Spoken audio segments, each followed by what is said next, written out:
I didn't see it coming. That's the thing people never believe. They always say, "You must have known," or "there were signs." But there weren't. Not for me. Not until it was too late. I thought I had it all figured out. A quiet life in Columbus, Ohio. A house with a front porch that creaked when you stepped on the third board from the left. A 9-to-5 job at the insurance firm where I'd worked for 11 years, steady, unglamorous, but enough to pay the bills and keep the heat on in winter. And her. Emily. We met at a friend's barbecue back in 18. She was wearing denim shorts and a faded blue band t-shirt, the National, if I remember right, and she laughed at my terrible joke about hot dogs being sandwiches. That laugh. God, I loved that laugh. It wasn't polished or performative. It started deep, like something bubbling up from her chest, and then it just exploded out of her, loud and unapologetic. She didn't care who heard it. I was 32. She was 30. We both lived in German Village, walked our dog, a scruffy mutt named Gus, along the Scioto River on Sundays. We argued about whether Die Hard was a Christmas movie, it is, binged true crime docs in bed with takeout, and slow danced in the kitchen at midnight after too many glasses of red wine. She called me babe like it meant something. Not a filler word. Not a habit. Like every time she said it, she was choosing me all over again. And maybe she was. For a while. I believed in us the way some people believe in gravity, effortless, unquestioned. I didn't need grand gestures or dramatic declarations. I liked the small things, how she always saved me the last bite of her dessert, how she tucked the corner of the blanket under my side of the bed every night, how she'd hum off-key in the shower, completely unaware. We weren't perfect. Who is? We fought sometimes, about money, about chores, about whose turn it was to take Gus to the vet. Once, we didn't speak for 2 days because she forgot our anniversary dinner reservation. But we always found our way back. Always. So when she suggested we go to Mark and Trisha's rooftop party that Saturday night, I didn't think twice. Just another summer get-together. Cold beer, grilled corn, city lights stretching across the skyline. Nothing special.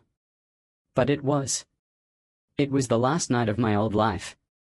The air was thick with humidity when we pulled up to Mark's building downtown. Emily wore that black dress, the one that hugged her hips just right, the one I always told her made her look like a noir film star. Her hair was down, wavy from being pinned up all day at work. She looked beautiful. I remember thinking, lucky guy, as I held the car door for her. "You okay?" she asked, brushing a piece of lint off my shoulder. "Yeah," I said. "Just hot." She smiled, kissed my cheek. "One drink, then we can leave if you want." I nodded. I wasn't much of a party guy anymore. Never really was. But I went for her. Her friends were more social than mine. She liked being around people, feeding off that energy. I preferred a book and Gus curled at my feet. But I loved her enough to step outside my comfort zone. Upstairs, the rooftop was alive, string lights, music pulsing low through outdoor speakers, laughter bouncing off the brick walls. Mark greeted us with beers and introduced us to a few new faces. Emily slipped into conversation like she always did, easy, bright, magnetic. I hung back, sipping my drink, watching her. That's when I saw him. Tall. Lean. Wearing a linen shirt rolled to the elbows, dark hair slightly tousled like he'd just run his hands through it. He had that effortless cool that some people are born with, the kind that makes you feel slightly underdressed even if you're wearing a suit. He walked up to Emily like they'd planned it, like their bodies knew each other. She turned, smiled, that smile, the one that crinkled the corners of her eyes, and hugged him. Not a quick peck on the cheek hug. A real one. Arms around her waist, his face buried near her neck. My stomach dropped. "Hey, this is Jordan," she said when they pulled apart. "Old college friend." Jordan. I'd never heard the name before. "Nice to meet you," he said, offering his hand. His grip was firm, confident. "Emily's told me so much about you." Had she? I couldn't remember her mentioning him. Not once. "She has?" I asked, forcing a smile. "Oh yeah," he said, glancing at her. "All good stuff, don't worry." They laughed.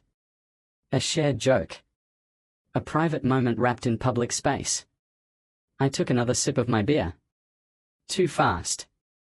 We made small talk, sports, the weather, the new brewery opening near North Market. But my attention kept drifting. To the way Jordan stood close to her. To how she leaned into him when she laughed. To the way her fingers brushed his arm when she emphasized a point. It was subtle. Almost invisible. But I felt it. Like someone had opened a window in a sealed room, letting in a cold draft. I told myself I was imagining it. Jealousy is a sneaky thing. It whispers lies in moments of silence. Maybe he was just friendly. Maybe they dated briefly in college and still had that easy rapport. People have history. I have exes I'm still friendly with. But none of them make my wife light up like that. After an hour, Emily said she was going to grab another drink. Jordan offered to come with her. "I'll be right back," she said, squeezing my hand. I watched them walk away, side by side, talking, laughing. Not touching now, but moving in sync, like two parts of the same rhythm. I stayed near the railing, looking out over the city. The sky was turning purple, streaks of orange bleeding into the horizon. Someone bumped into me, apologized. I nodded, didn't respond. 10 minutes passed. Then 15. Finally, I decided to find her. I headed toward the bar set up near the elevator bank. No Emily. No Jordan. I checked the stairwell. Dark, quiet. Then I saw the door to the service stairs, usually locked, slightly ajar. A hunch. Nothing more. I pushed it open. The steps spiraled down, dimly lit. I hesitated. This was stupid. What was I doing? But I went anyway. Halfway down, I heard voices. Laughter. Her voice. His. Then silence. I froze. And then, movement. Footsteps ascending. I ducked into a recess near a pipe, heart pounding. The door creaked open. Emily stepped out first. Adjusting her dress. Hair messier than before. Lipstick slightly smudged. Jordan followed. Buttoning his shirt.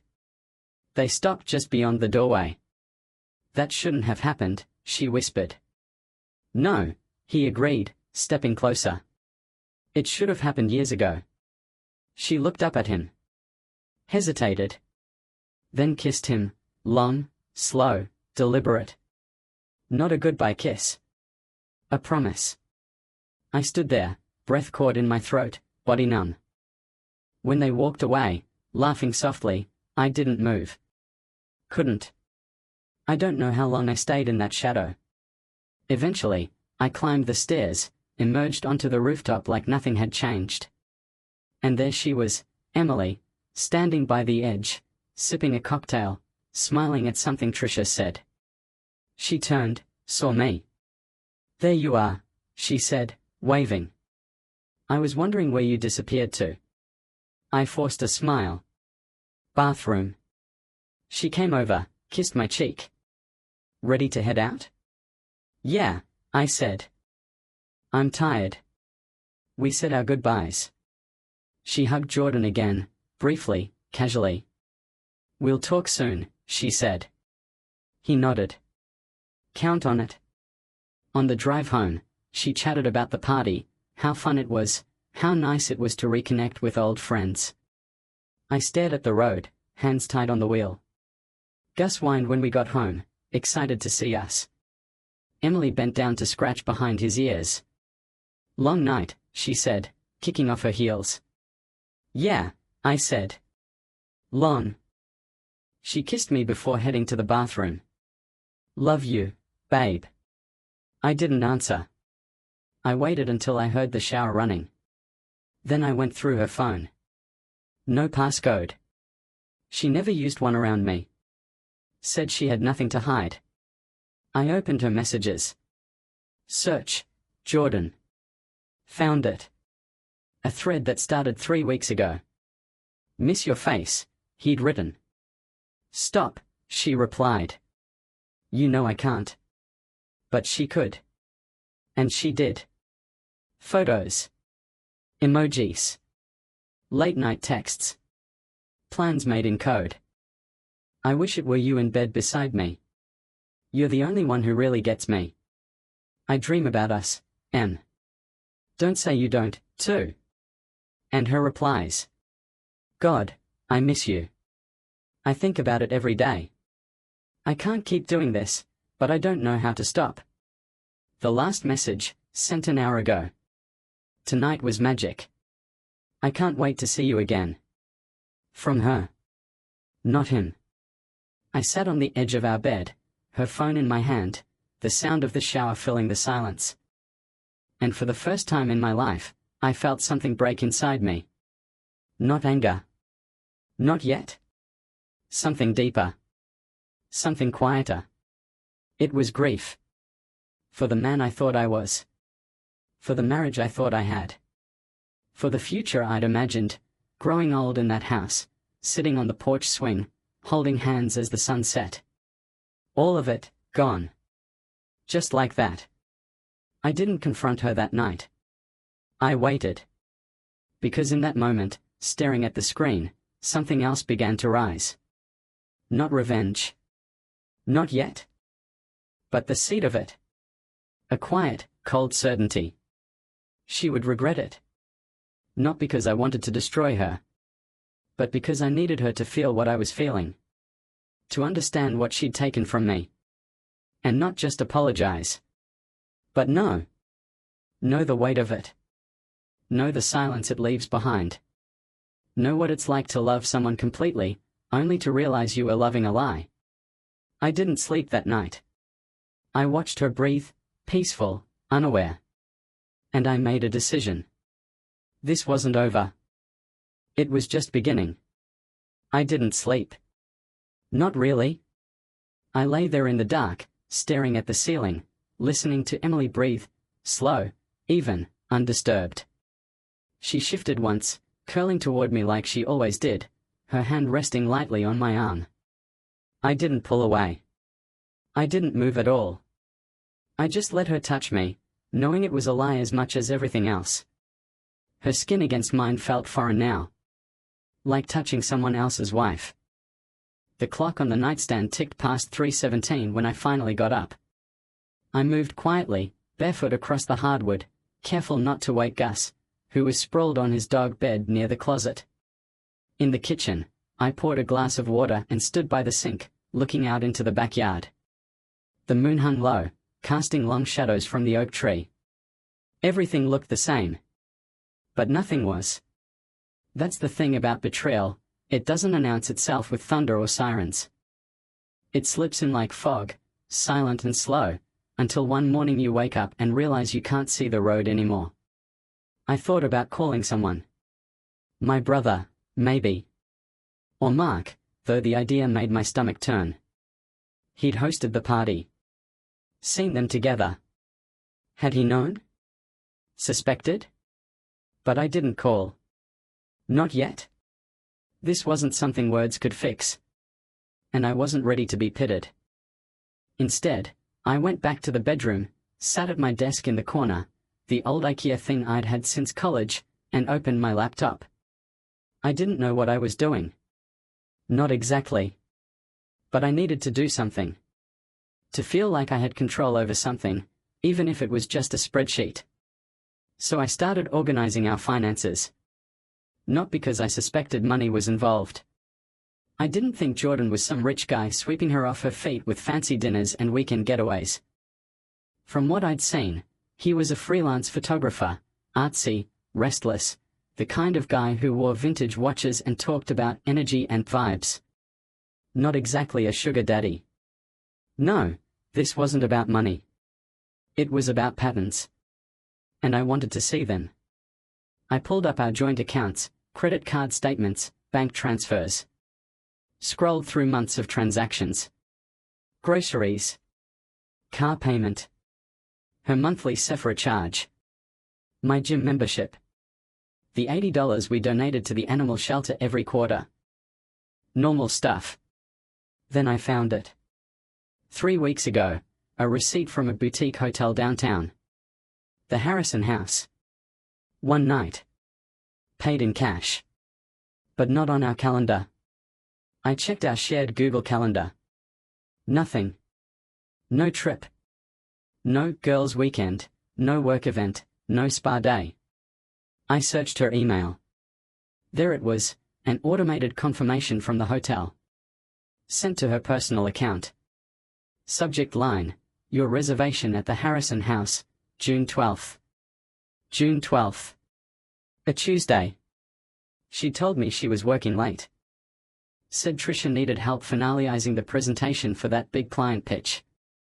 I remembered that night. I'd made her favorite, chicken piccata, and left it in the oven on warm. Texted her twice, dinner's ready. You okay? She hadn't replied until 9:47 p.m. Still swamped. Don't wait up. I'd eaten alone. Watched an episode of The Crown. Went to bed. And she was in a hotel room. With him. I closed the laptop. My hands were shaking. Not from anger. Not yet. From grief.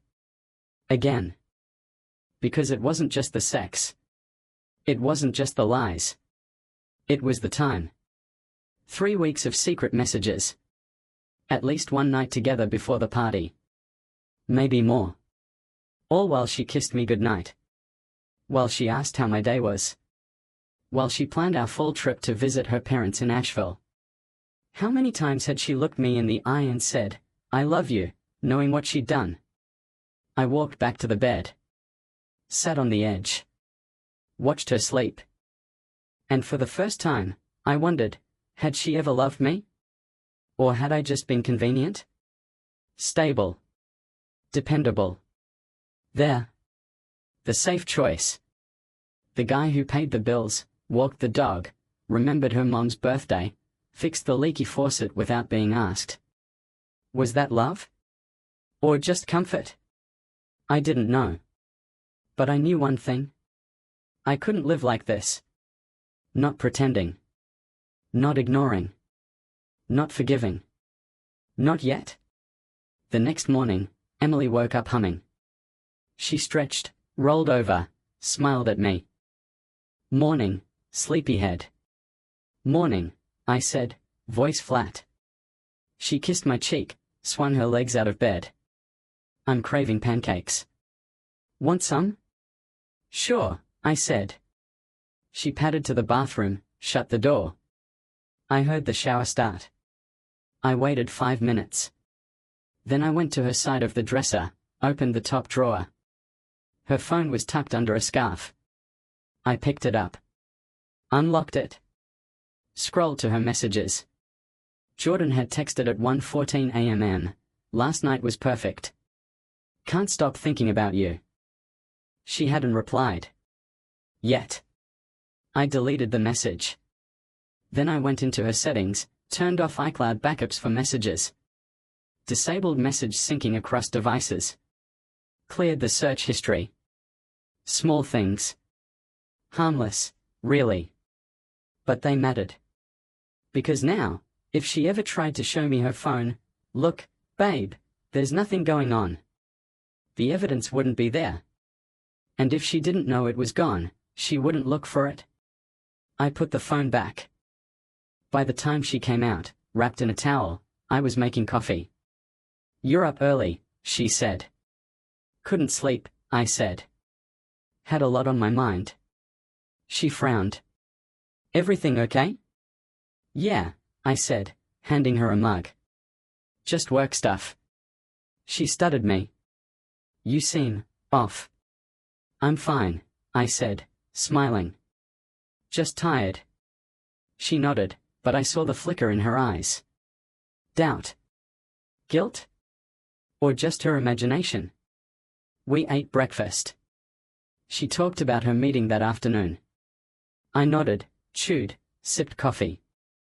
When she left, I cleaned the kitchen, fed Gus, then sat back down at the desk. This time, I opened a new document. Title: Things I Know. Bullet points. Emily has been emotionally involved with Jordan for at least 3 weeks. They met at least once before the party, likely at the Harrison house. They kissed after the party. Possibly more. She lied to me about where she was that night. She still has feelings for him. Strong ones. She hasn't ended it. She hasn't told me. Then, lower down. I still love her. I don't trust her. I don't know who I am without her. I stared at that last line. It scared me more than anything. Because the truth was, I had defined myself by this marriage. By being the good husband. The reliable one. The guy who showed up. And now? Now I felt like a ghost in my own life. Over the next few days, I played the part. Smiled when she came home. Asked about her day. Laughed at her jokes.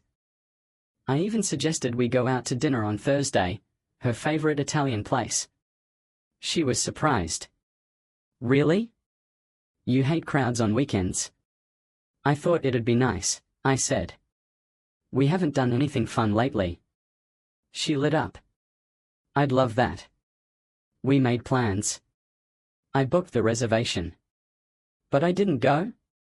At 6:58 p.m., 2 minutes before we were supposed to leave, I clutched my chest, gasped, and collapsed onto the couch. Babe. Emily rushed over. What's wrong? Chest, tight, I choked out. Can't breathe. She panicked. Called 911. Paramedics came. Hooked me up to monitors. Took vitals. Everything was normal. No signs of cardiac distress, the EMT said. Could be anxiety. Or acid reflux. Maybe stress. Emily looked at me, worried. Have you been stressed? Work's been crazy, I said weakly. Sorry. I ruined our night. It's okay, she said, stroking my hair. You need to rest. They gave me a pamphlet on panic attacks and left. Later, as she helped me into bed, she whispered, I'll stay home. We can go another time. Don't be silly, I said. You go. You've been looking forward to it. But you're sick. I'll be fine. Gus will keep me company. She hesitated. Are you sure? Go, I said. Enjoy yourself. She kissed my forehead. Love you. Love you too. I watched her leave, dressed in that black dress again, hair curled, perfume in the air. And I followed her. I kept 2 cars. Mine, a silver Honda Accord. Hers, a white Subaru Outback. I let her get a block ahead, then started the engine. I'd never stalked anyone in my life. Never even thought about it. But now, it felt necessary. Like reconnaissance. She didn't go to the restaurant. She drove downtown. Parked near the riverfront. Walked into the Daily Grind, that artsy coffee shop photographers and freelancers loved. And there he was. Jordan. Sitting at a corner table, camera bag slung over the chair, sketchbook open.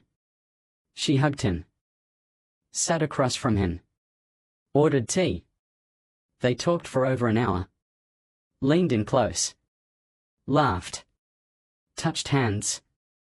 Once, he reached across the table and brushed a strand of hair from her face. I sat in my car, engine off, hands gripping the wheel. I didn't cry. I didn't scream. I just watched. And took pictures. With my phone. Clear shots. Time-stamped. Proof. When they left, I followed at a distance. He walked her to her car.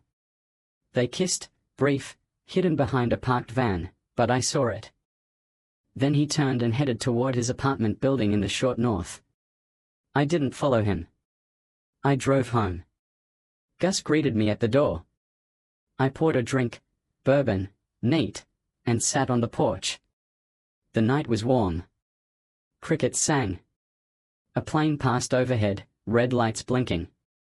I thought about confronting her. About throwing the photos in her face. About screaming, "How could you? After everything? After 10 years?" But I didn't. Because I realized something. She already knew. She didn't need me to tell her she was wrong.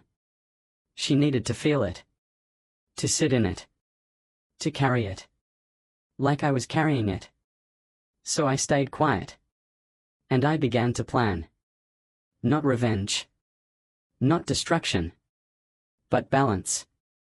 Because she had taken something from me, my peace, my trust, my belief in us. And I wasn't going to give it back so easily. The next day, I called Dr. Langston, my therapist. I hadn't been in years. Not since my dad died. But I remembered how it helped. How just saying things out loud made them smaller. She had an opening that afternoon. I went. And for the first time, I told someone. "She's having an affair," I said, voice steady. "I saw her with him. At a party. Then later, at a coffee shop. I have proof." Dr. Langston listened.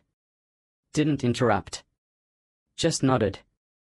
"How do you feel?" she asked. "Empty," I said. "Angry. But mostly, sad. Like I failed. Like I wasn't enough." "That's common," she said gently. "But it's not necessarily true. Infidelity isn't always about the person who cheats. It's about their choices, their struggles, their inability to face something within themselves. I just keep wondering, was I blind? Or was she that good at lying?" "Both are possible," she said.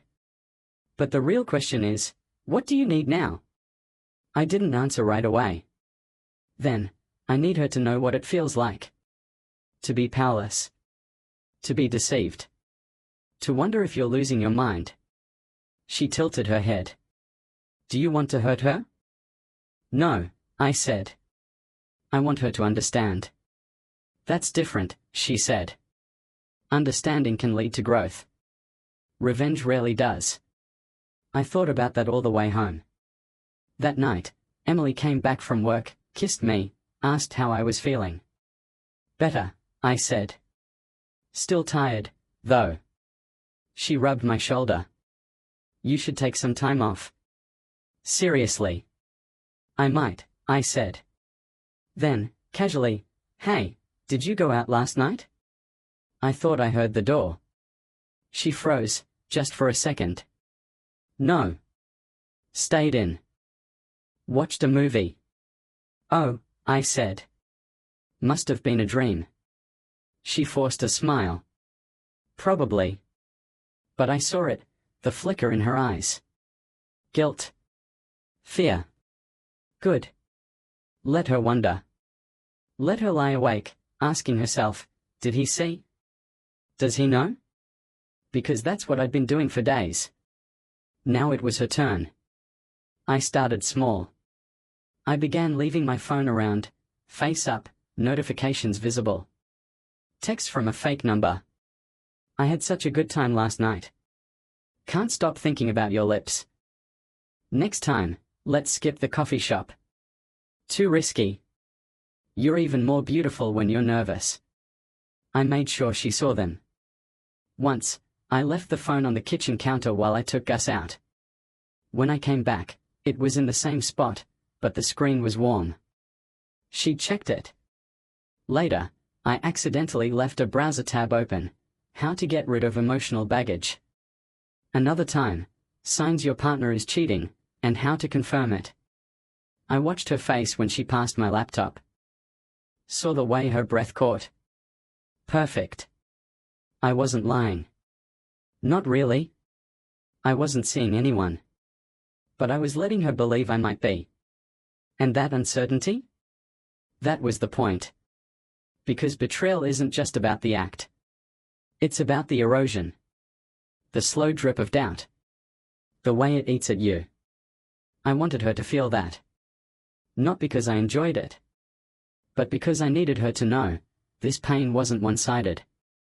That every lie she told, every secret kiss, every hidden text, they had weight. And now, she was carrying some of it. One evening, she brought it up. "Babe," she said, hesitant. "Are you seeing someone?" I looked up from my book. "What?" "No. You've been distant. And your phone." "My phone?" "You leave it everywhere. And those texts." I frowned. "What texts?" "The ones from that number. The flirty ones." I laughed, soft, confused. "Oh, that? That's just Mandy from work. She's going through a divorce. We've been talking. Nothing serious. She calls you beautiful?" I shrugged. People say weird things when they're hurting.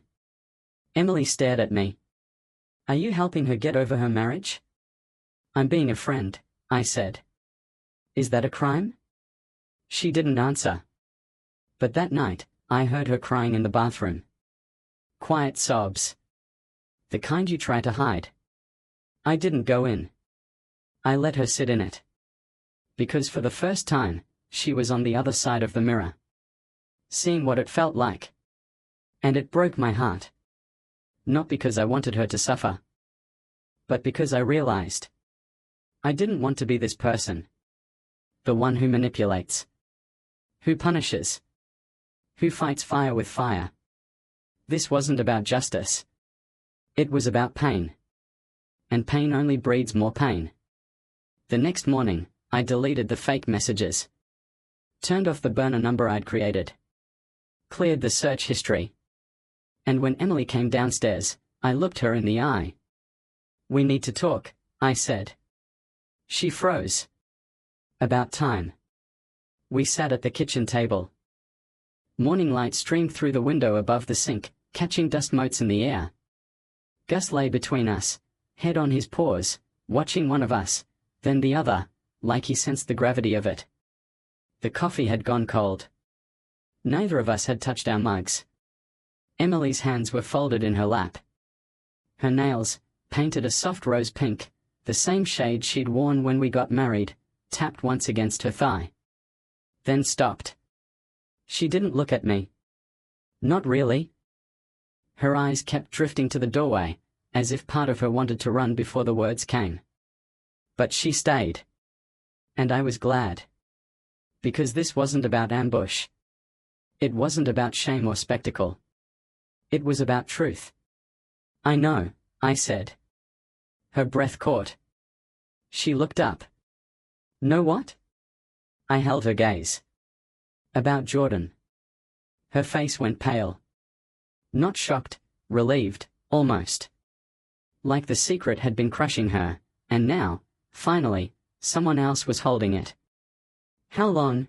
she whispered. "Since the party," I said. "I saw you too. In the stairwell." Her lips parted. No sound came out. "You kissed him after," I added. "Before you came back to me." Tears welled in her eyes. Not performative. Not manipulative. Real. Quiet. They spilled over, slow and steady, tracing paths down her cheeks. "I'm so sorry," she said. Her voice cracked. "I never meant to hurt me?" I finished. "But you did." She nodded, wiping her face with the back of her hand. "I know. God, I know." Silence settled between us, thick and heavy. Outside, a bird chirped. A car passed. Life moved on. Inside, time stood still. "I want to explain," she said. I didn't say yes. Didn't say no. Just waited. And she began. It started with a message.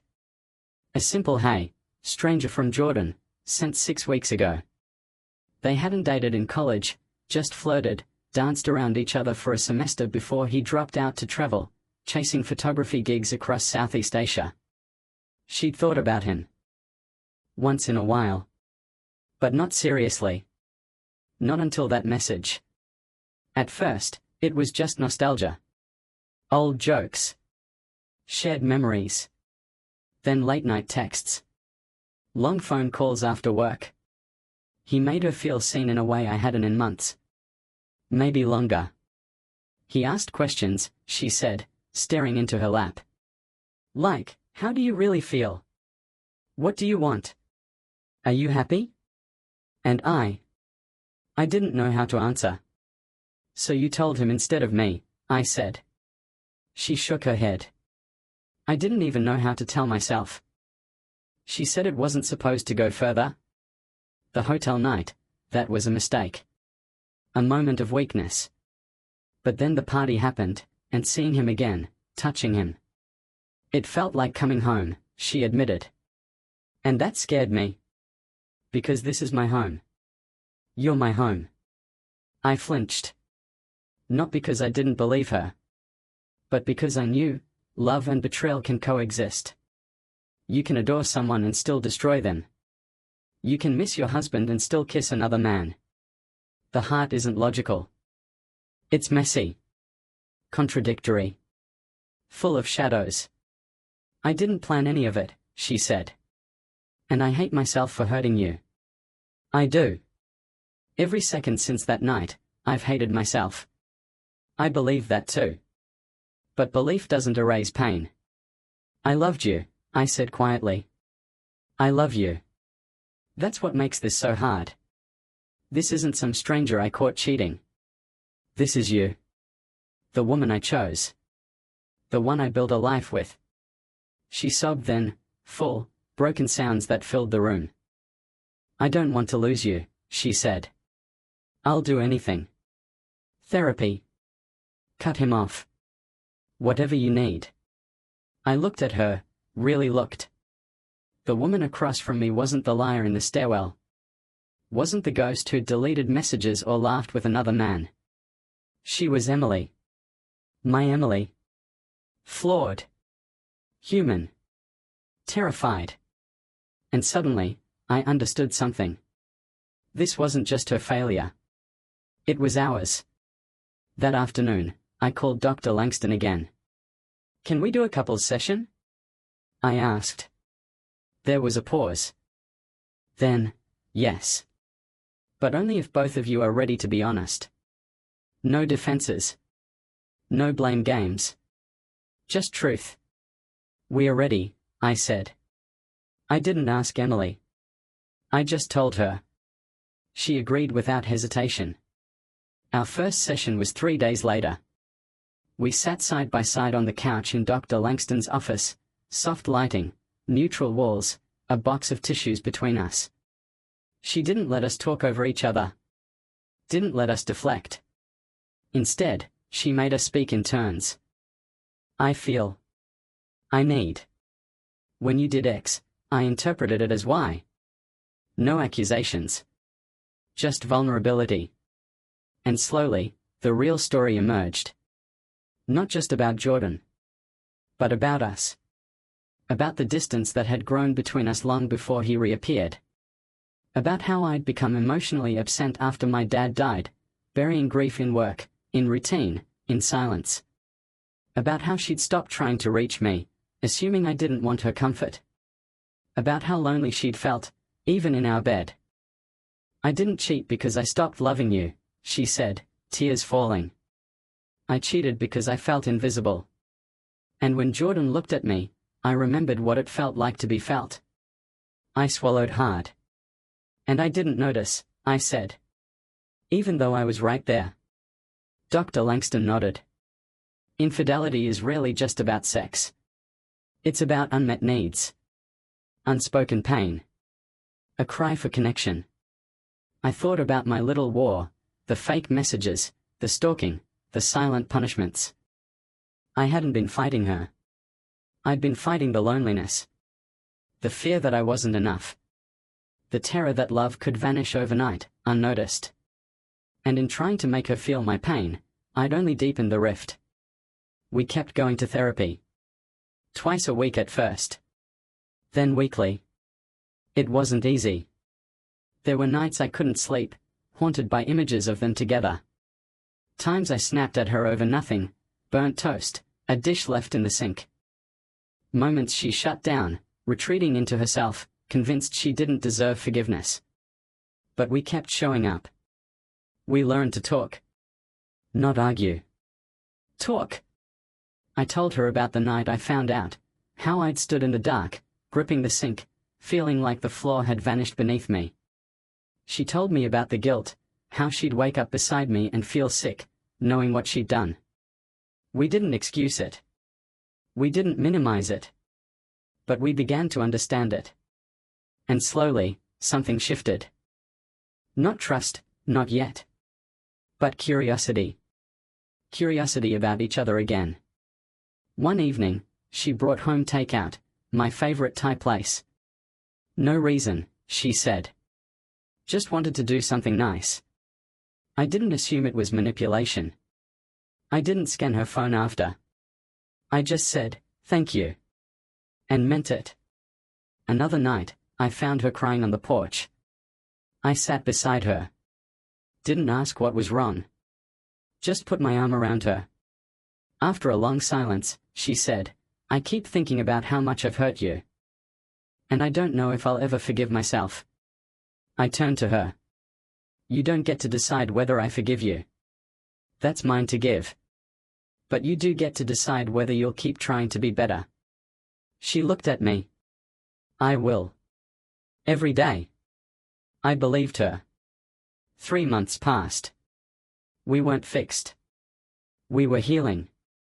Still fragile. Still tender. But present. One Saturday, we took Gus to Highbanks Metro Park, the trail we used to walk every spring. The maples were turning, gold and red bleeding into the hills.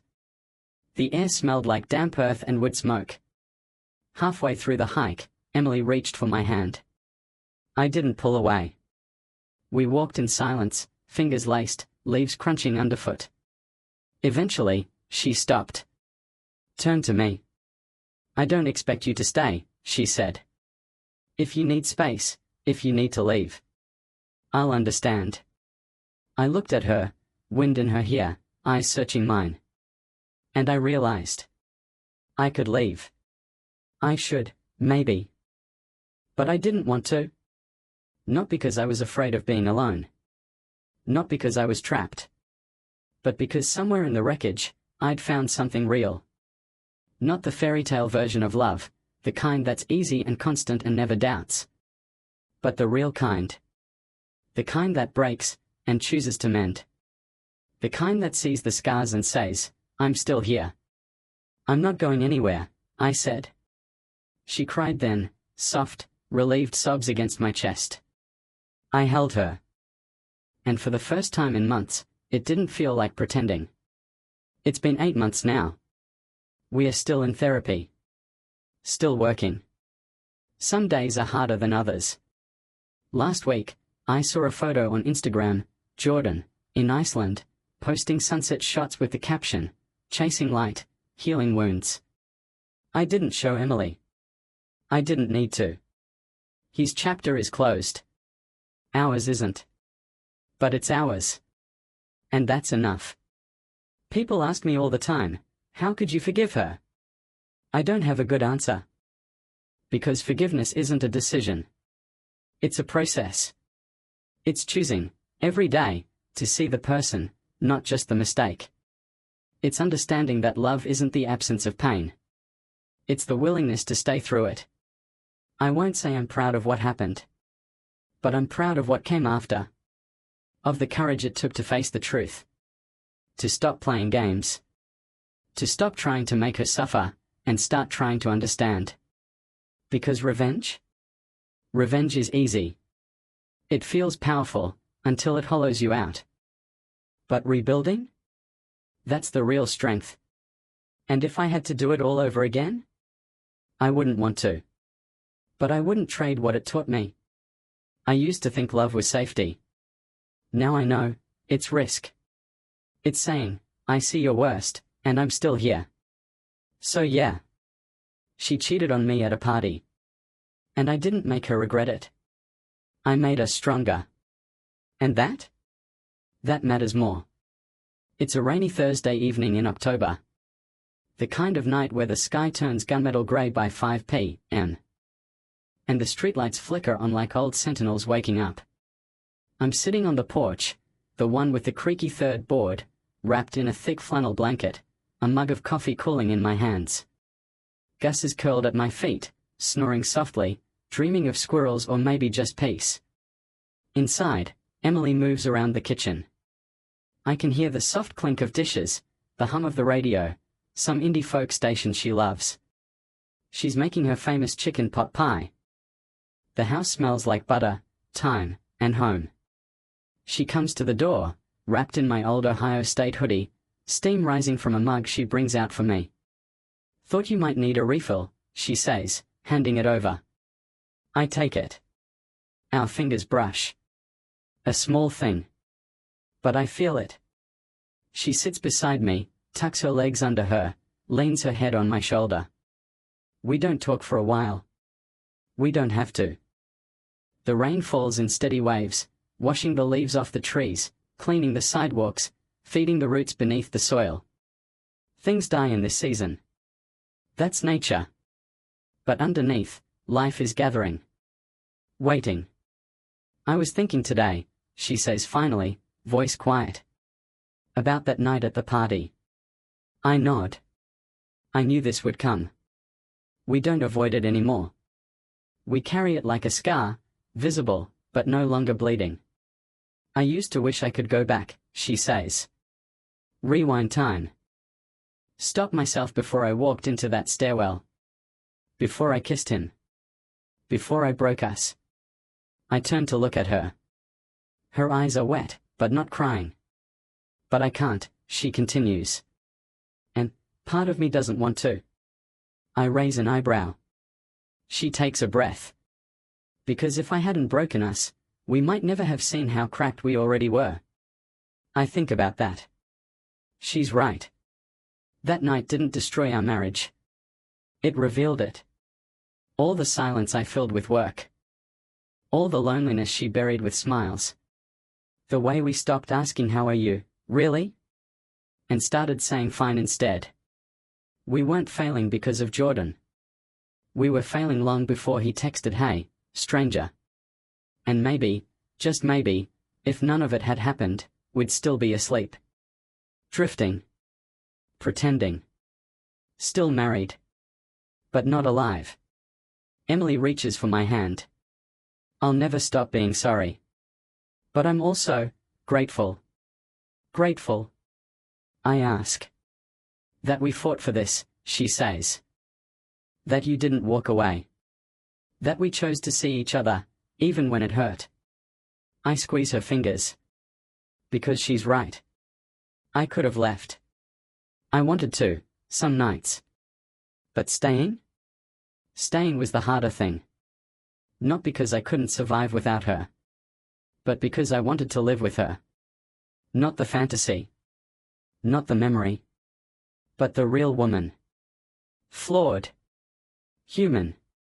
Trying. Like me. A month ago, we went back to therapy, not as patients, but as people. We told Dr. Langston we were ready to pause sessions.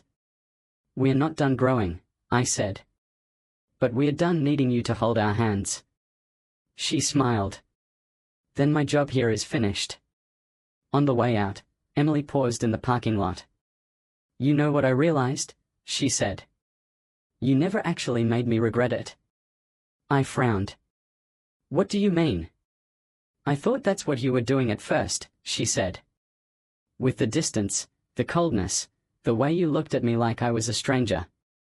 I thought you were punishing me. Making me pay. I stayed quiet. But you weren't, she went on. You were making me feel it. So I couldn't run from it. So I'd have to face what I did. To you, to us, to myself. I nodded slowly. And that, she whispered, was the only way I could ever come back to you honestly. I pulled her close. No words. Just breath. Heartbeat. Rain-soaked earth and the scent of her shampoo. So here's the truth. I didn't make her regret it. I made her wake up.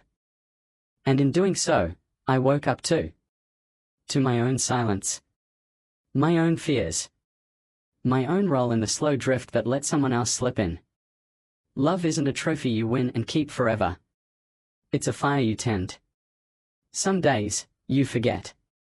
You let it burn low. Other days, a storm hits, and you have to fight to keep the spark alive. We almost lost ours. But we found it again, not in grand gestures or dramatic reconciliations. But in small things. Her laugh returning, real and unguarded. Me telling her, I miss you, even when she's in the next room. Therapy appointments marked on the calendar like anniversaries. Sunday walks where we talk instead of scroll. Apologies that aren't followed by excuses. We are not perfect. We may never fully trust the way we once did. But we are building something new. Something honest. Something strong enough to hold both love and pain. Tonight, as the rain slows and the clouds begin to break, Emily stands and holds out her hand. Come inside, she says. Dinner's ready. I take her hand. We walk through the door together. Gus follows. The table is set. Candles lit. Music playing low. We sit. We eat. We talk. And later, when the dishes are done and the storm has passed, we stand in the kitchen, half laughing, half kissing, covered in flour from her failed attempt at homemade rolls. And in that moment, messy, imperfect, real, I know. This is not the end of the story. It's the beginning of the rest. Because she cheated on me at a party. And I didn't make her regret it. I made sure we both remembered why we said I do. And that? That was worth every hard second.